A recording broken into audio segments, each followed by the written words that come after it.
how to fix GTA 5 black screen problem easy and quick. If you want to fix this problem, it's easy. All you need to do, just right click, just go to settings and then go to privacy, scroll down, go to background apps, turn off all background apps here just by turning off the first option.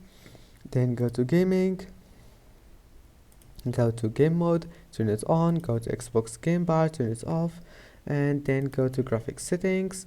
Make sure to enable this option here, and then restart your PC.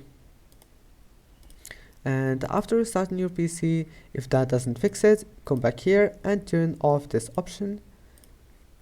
Turn off this option here after restarting your PC, and if you find that this option didn't fix your problem, just turn it off. And then all you need to do, just go to task manager, you will find it like that. Just go to memory, click on memory, and here you will find applications that use a lot of your memory like Google Chrome. Right click on it and click end task, and that's it. I hope that can help you. Don't forget to like, and see you in the next video.